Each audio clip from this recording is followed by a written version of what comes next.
Parfait. Je peux y aller? Ouais, c'est bon. Bonsoir à tous. Alors moi ce soir je vais vous parler un peu de la Web Push API qui fait de nouveau parler un peu d'elle même si elle est déjà assez ancienne. On va venir pourquoi même si vous êtes un peu spoilé par le titre. Avant ça je vais me présenter rapidement. Donc moi c'est Gabriel Metzger, je suis développeur full stack JS depuis 6-7 ans maintenant. J'ai créé ma société l'année dernière qui s'appelle Codalia. Je suis tout seul pour l'instant, mais j'accompagne les entreprises dans le développement de plateformes web, mobile. Donc, je fais toutes sortes de développements dans tous les domaines. Avant de vous parler de la Web Push API, j'aimerais dire quand même quelques mots sur les Progressive Web Apps, puisque c'est le mouvement qui inclut ces différentes API. Une Progressive Web App, qu'est-ce que c'est? C'est un ensemble d'API, de best practices, de philosophies pour rendre les applications web les plus performantes et les plus intégrées possibles. Donc, une Progressive Web App, elle est caractérisée de 3 façons. Donc, c'est une application web qui est riche, donc qui est riche en termes de fonctionnalités. Aujourd'hui, le web a adopté un nombre important de devices. Il est présent partout. On a des API, ça peut aller du WebGL pour de la 3D, ça peut aller jusqu'à des outils très système avec du WebAssembly et donc l'intégration d'outils en C, C++. Donc on peut vraiment ouvrir ça un peu, les possibilités sont infinies. Donc c'est pour ça qu'on caractérise une Progressive Web App comme étant riche. Elle est fiable puisque l'objectif d'une Progressive Web App c'est qu'elle soit accessible quelle que soit la qualité du réseau, quel que soit l'environnement autour, c'est-à-dire que même si le réseau est faible, on doit quand même pouvoir accéder à nos données, donc on va avoir une latence qui est très faible, avoir des systèmes de cache en place, des systèmes, les Progressive Web Apps sont construits en mode offline first, dans l'objectif de pouvoir tout le temps afficher son contenu le plus rapidement possible.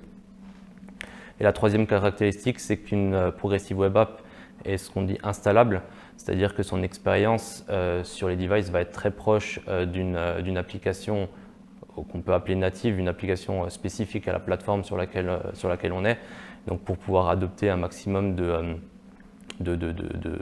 caractéristiques natives et avoir une expérience utilisateur qui est très proche de son analogue natif sur la plateforme en question. Et donc la PWA en fait se situe un peu dans le meilleur des deux mondes où l'objectif est qu'elle soit le plus proche possible des applications natives en termes de capacité et également le plus proche possible des applications web en termes de disponibilité et le fait que le web soit disponible partout. L'objectif des PWA c'est de se rapprocher de ça. Donc une petite liste exhaustive des fonctionnalités d'une Progressive Web App. Donc c'est ce que je disais un peu avant. On va avoir tout ce qui est offline first, des notions de mise en cache, des notions de pouvoir installer ces applications web le plus proche possible du téléphone, de l'ordinateur et de tous ces devices-là. Des notions d'auto-update pour faciliter la mise à jour de nos applications sur les différents supports. Des notions de manifeste pour pouvoir caractériser nos applications le plus facilement possible pour les différents systèmes tiers, etc. Des service workers qui sont des notions qui vont englober un peu différentes fonctionnalités, mais on va y revenir après dans la démo. Et même des possibilités de se rapprocher des différents stores d'applications natives pour pouvoir y partager les applications web de la façon la plus facile possible. Aujourd'hui, l'objectif de la discussion, c'est de se focaliser sur une en particulier qui est la Web Push API. Donc la Web Push API, qu'est-ce que c'est? C'est simplement la mise à disposition de push notifications sur des applications web. Donc par push notification, qu'est-ce que c'est? C'est une notification qui va être poussée par le serveur à l'utilisateur sans avoir besoin d'interaction directement de celui-ci. D'où le push de push notification. Alors, pourquoi je me suis intéressé à ce sujet plus particulièrement, c'est que donc avant de monter ma société, j'ai travaillé pendant 6 ans dans une startup qui développait une plateforme de e-learning. Et donc, je suis arrivé en tant que développeur front-end. Et dans le e-learning, une notion importante, c'est de réussir à engager les apprenants. Et donc, qui dit engager les apprenants, c'est distribuer des notifications, réussir à les faire revenir sur la plateforme le plus souvent possible et voilà, les engager. Et donc j'ai été amené à développer différentes petites applications pour ces apprenants. Et donc à chaque fois, l'obligation de mettre en place des notifications push. Et donc du coup, pour la moindre petite interface, devoir l'encapsuler dans une application hybride en utilisant des technologies comme Capacitor, Ionic ou des choses comme ça. Ce qui fait que ça ramène toute la complexité de déploiement sur les stores, iOS, Android et toutes ces choses-là qui font que d'une petite application, d'une petite interface qui peut être toute simple dans un cas bien particulier, on arrive à quelque chose qui devient complexe puisqu'il y a tout l'écosystème autour qui vient en compte. Et donc la Web Push API qui existe déjà depuis quelques temps, elle refait parler aujourd'hui puisque il y a un acteur qui n'était pas présent là-dedans, c'est iOS comme d'habitude, hein, Apple, qui a annoncé là, il y a un mois et qui a mis en ligne une mise à jour de Safari iOS sur la 16.4 qui enfin implémente cette API et qui permet justement de mettre du coup en place les notifications push sur le web, sur les navigateurs modernes, sur la totalité des navigateurs modernes.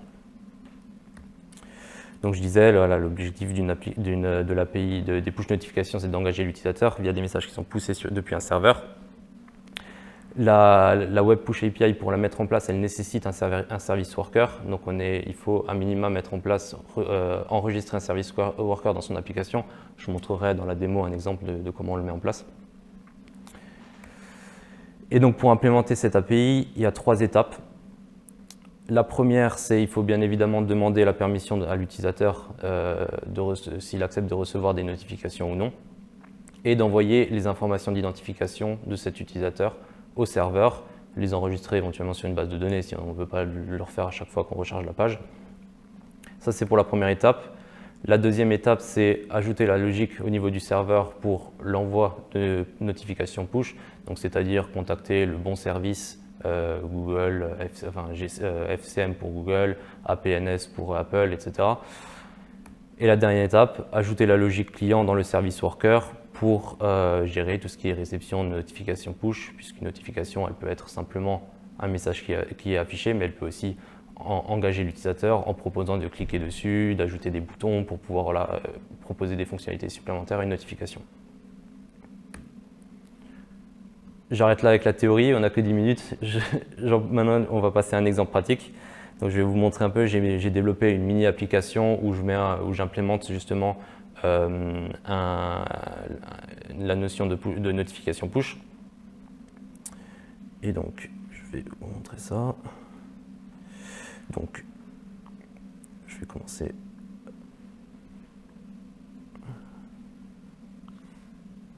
Ok. Tout le monde va bien? C'est bon?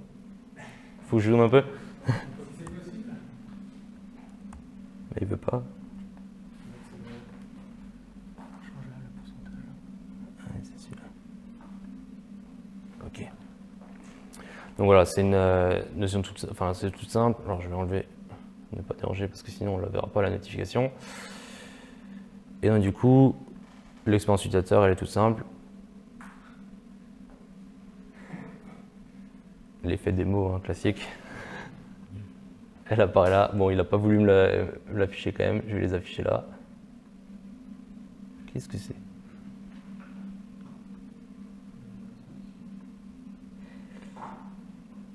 On va le refaire.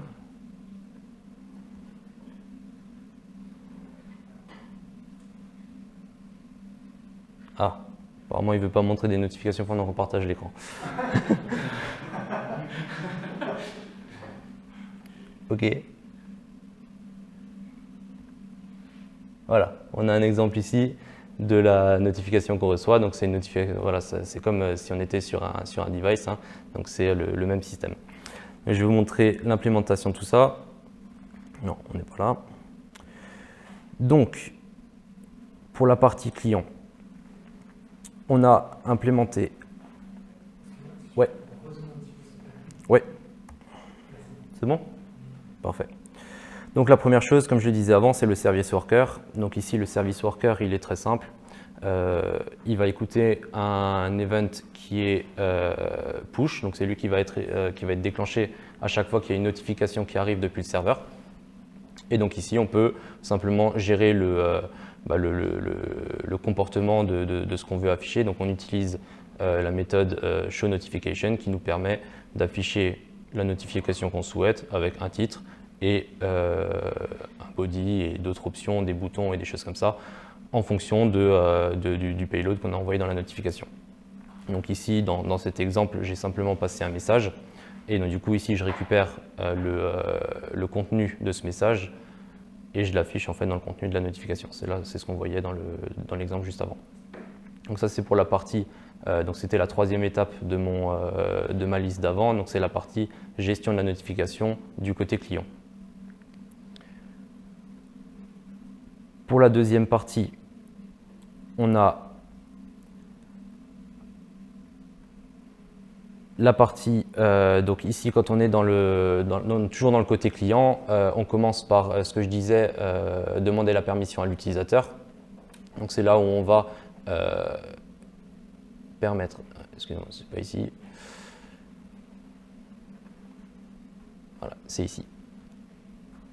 Donc ça, ce code-là va permettre de demander la permission à l'utilisateur d'afficher des notifications. Donc pour ça, on fait appel à la notion de l'API des notifications, l'API browser des notifications, à qui on demande la permission. Et donc c'est ce que vous avez souvent sur le navigateur où on dit ce site souhaite vous envoyer une notification autorisée, refusée. Et en fonction de ça, on va pouvoir mettre à jour le statut et par la suite envoyer des notifications ou non si on l'a refusé. La deuxième partie, c'est ce que je disais, c'était envoyer des informations d'identification au serveur. Et donc, c'est ce qui se passe ici. On a une API qui est mise à disposition par la Web Push API, qui va être le Push Manager et qui va nous permettre de récupérer ce qu'on appelle une subscription. C'est cette subscription qui va contenir toutes les informations d'identification dont je parlais, l'URL, l'endpoint sur lequel envoyer sur le serveur qui va envoyer réellement la notification, Google, Apple, etc. Donc c'est là où on va la générer. Alors pour générer une subscription, ça se base sur une notion de clé publique et clé privée qui est stockée sur le serveur et clé publique qui est partagée avec le client, qui va permettre justement de chiffrer cette subscription puisque c'est nécessaire. C'est un prérequis qui est demandé dans la RFC et qui est implémenté par les différents acteurs d'envoi de notification. Donc c'est là où moi je vais la récupérer depuis le serveur. Donc j'ai développé un serveur tout simple en utilisant Fastify avec une librairie qui s'appelle WebPush qui permet de faciliter l'implémentation de la gestion des notifications côté serveur. Donc par exemple dans la partie ici, l'endpoint dont je parlais qui permet de récupérer la clé publique, il est tout simple, hein, il va récupérer une variable d'environnement, donc ça c'est tout simple. Si on revient sur cette partie-là, où une fois qu'on a récupéré la clé publique, ce qu'on va faire, c'est qu'on va convertir cette clé publique dans un autre format, puisque de base elle est en base 64 et Google n'est pas compatible avec la base 64 directement, donc il faut la convertir dans un autre format. C'est juste une petite particularité. Et une fois qu'on a récupéré cette clé publique, on peut générer cette fameuse subscription qui va nous permettre de l'envoyer du coup au serveur. Donc l'envoyer au serveur, qu'est-ce que c'est? Donc c'est simplement une requête POST, dans ce cas-là sur un endpoint que j'ai appelé register. Et celui-ci, qu'est-ce qu'il va faire? C'est lui, dans une application réelle, qui va en fait simplement enregistrer ces informations sur la table utilisateur ou en fonction de comment vous voulez gérer ça.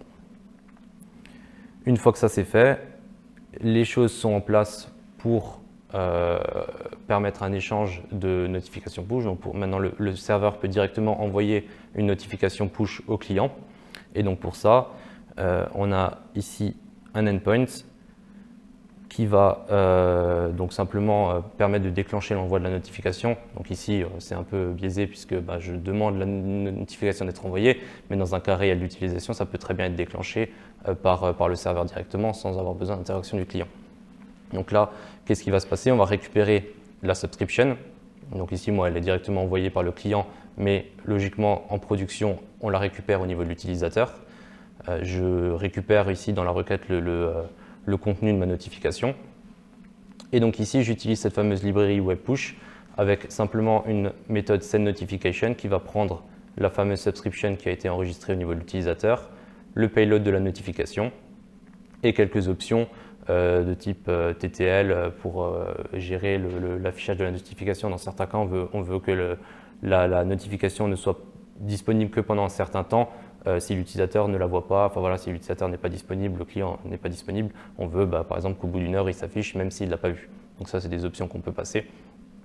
Et donc après, en appelant cette méthode sendNotification, logiquement, la notification est directement envoyée au client et c'est là que ça rentre dans le fameux service worker où on a cette méthode de gestion de nouvelles notifications push où là, on peut interagir avec cette notification, soit utiliser l'API notification du browser pour afficher un message, soit faire d'autres choses.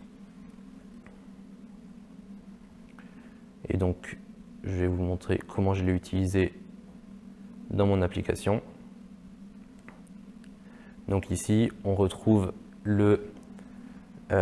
pour remettre sur l'application, donc c'est simplement là, j'avais une liste d'utilisateurs. Quand je clique sur le bouton, qu'est-ce que ça va faire? Ça va appeler cette fonction-là qui va ici appeler mon service de notification qui va appeler la méthode send avec le texte de la notification que j'ai choisi.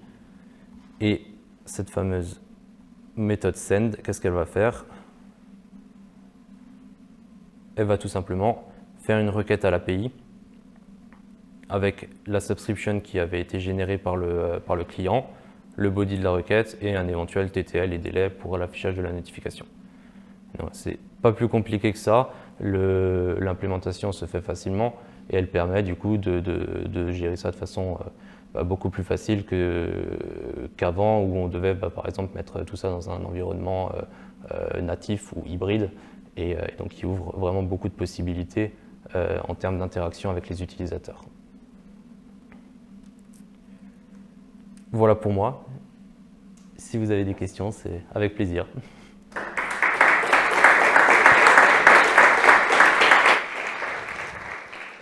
Merci Gabriel. Alors si dans la salle on a déjà une question, ouais, une première. Je vois que ton URL là elle pointe vers localhost pour send.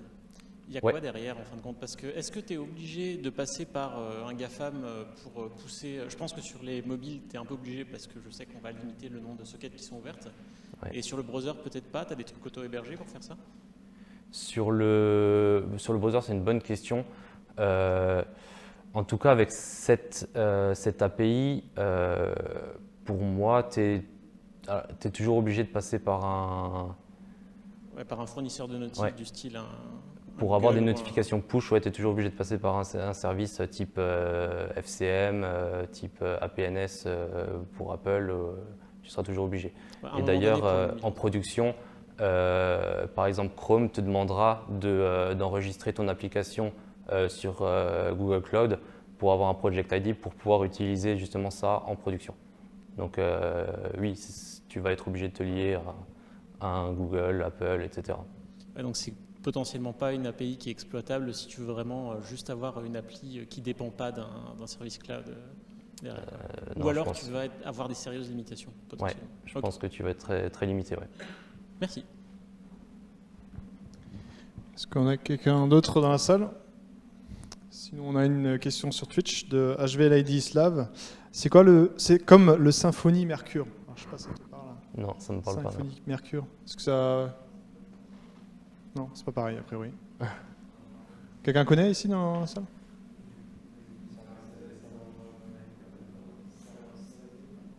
C'est du SSE? Server-side event, ouais. Okay. Ah oui, d'accord, je vois ce que c'est. Ouais, c'est pas Et c'est plus pour Pour semblant ouais. de GraphQL, non? Ouais. Mais je pense. Tu vas devoir maintenir une connexion avec le client pour pouvoir l'échanger. Là, c'est vraiment tu n'as pas besoin d'une interaction depuis le client pour pouvoir envoyer cette notification. D'accord. On a une question, oui.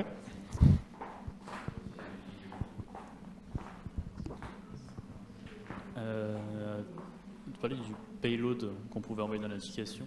Ouais. Est-ce que iOS est d'accord d'envoyer, je sais pas, est-ce qu'il bloque les capacités de notification ou genre c'est basique, texte c'est fini, ou on peut mettre des boutons et s'amuser avec des images? On peut définir des boutons. On peut, je crois, sur iOS, je crois qu'on peut aller jusqu'à maximum 2 boutons. Et donc du coup, après le comportement qui sera derrière ces boutons, c'est l'implémentation côté client qui décidera qu'est-ce qu'on fait de ces éléments. On peut passer dans le payload à un JSON et donc du coup, en gestion client, du coup récupérer ce JSON et pouvoir définir les actions qu'on souhaite avec le payload qu'on souhaite. Mais effectivement, il va y avoir certaines limites.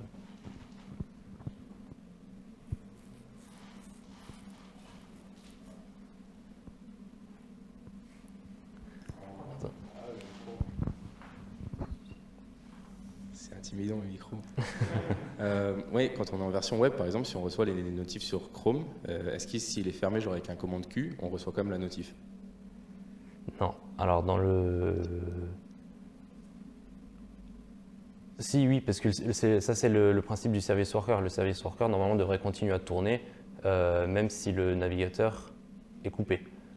Ok, parce que je crois que l'application mail ne le fait pas, donc je me suis dit peut-être que c'était la même chose. Ouais. C'est vrai, alors s'il est complètement coupé, ça serait à tester. Mais normalement, ça devrait fonctionner. C'est le principe du service worker qui fonctionne de la même façon que sur le téléphone, ou si Safari ou Google Chrome est complètement coupé, tu recevras quand même les événements. Ok. Personne d'autre? On est tout bon? Personne? Ok, bah merci beaucoup Gabriel. Parfait.